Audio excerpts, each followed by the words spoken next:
Olá, meu nome é Maria Luísa, eu vim apresentar um trabalho para o Congresso Médico da Universidade Católica de Brasília, juntamente com os meus colegas Nura Tarek, Isabela Martins, Alexandre Eustáquio, João Marcos Pereira e doutora Daniele Montelira, somos da Uniceplac.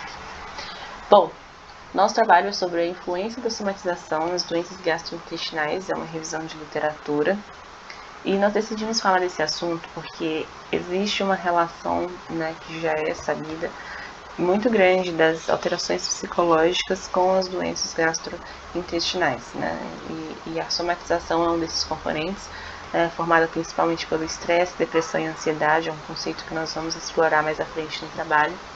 E as alterações gastrointestinais foram muito evidenciadas com a pandemia do coronavírus, porque uma das alterações, advindas do coronavírus são as alterações gastrointestinais. Na nossa introdução, nós pontuamos que as doenças gastrointestinais são multifatoriais e que, portanto, não são compostas unicamente por um componente fisiopatológico, mas também por outros componentes como o psicológico, que muitas vezes é relacionado a um desencadeador, um fator desencadeante dessas patologias. E aí trouxemos também o conceito de somatização. Somatização é definida como a presença de múltiplos sintomas somáticos que podem contribuir para a manifestação clínica de uma doença neurobiológica.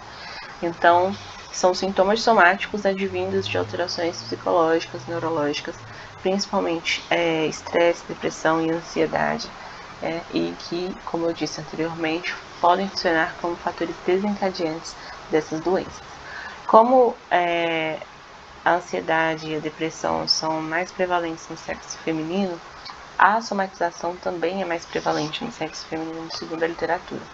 E trouxemos também exemplos de doenças que têm o componente psicológico intimamente atrelado, então a síndrome do intestino irritável, a retocolite ulcerativa, a doença de Crohn e a síndrome do intestino irritável pós-infecciosa, que seria a mais recente, pós-coronavírus.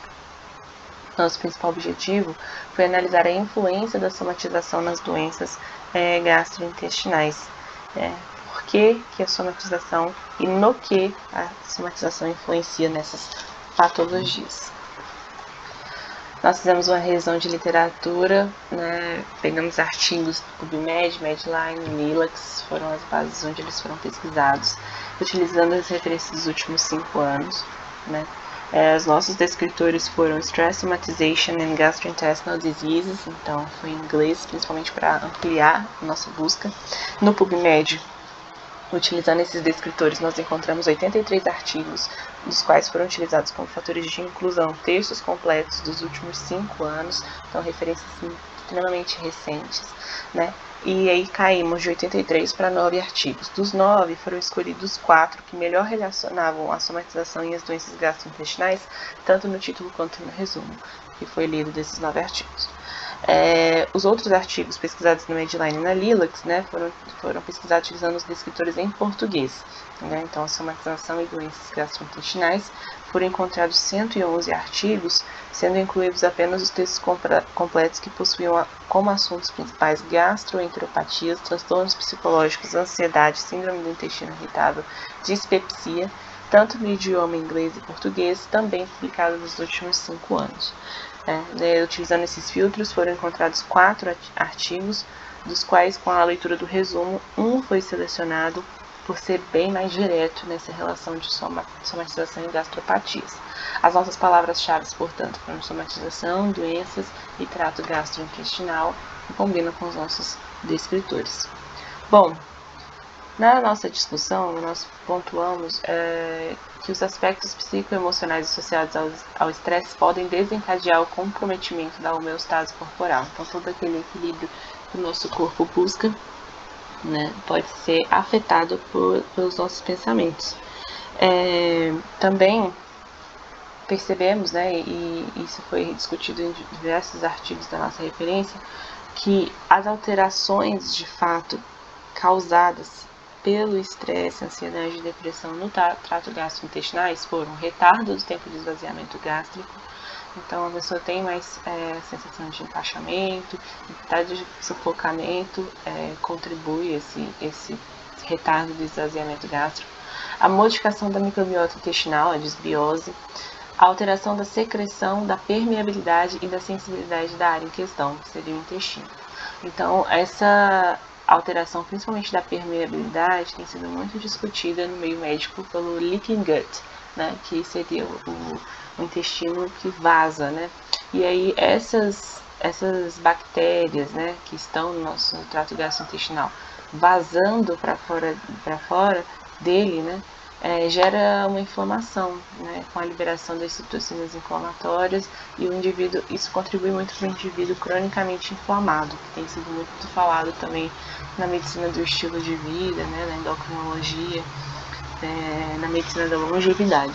Então, o indivíduo cronicamente inflamado devido a essa alteração, sobretudo da permeabilidade. E nesse sentido, nós percebemos que que as terapias não bastavam as terapias medicamentosas, né? Que seria necessário terapias que visam o eixo cérebro-intestino, que tem sido cada vez também mais discutido. Então, percebemos que a psicoterapia, que terapias, formas de meditação como mindfulness também foi bem discutido nos artigos, que é de você conseguir esvaziar a mente, também estão relacionadas à melhora, por exemplo, da ansiedade e, consequentemente, a melhora das doenças gastrointestinais. Então, todos esses artefatos, né, essas ferramentas podem ser utilizadas para o tratamento de doenças gastrointestinais. Então, não somente a terapia medicamentosa. Nossa conclusão é que, de fato, existe, né, uma relação relevante entre a somatização e as doenças gastrointestinais, e que os aspectos socioemocionais do indivíduo eles podem afetar, sim, a homeostase e a fisiologia da digestão e absorção corporal, né, e ser um fator desencadeante para doenças do aparelho digestivo.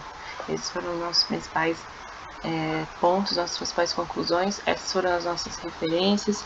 Então, né, aqui ele até coloca na última referência, que é a que eu queria mais destacar, que era sobre mindfulness e a terapia comportamental no tratamento dessas patologias. Agradeço a atenção, muito obrigada e um bom dia.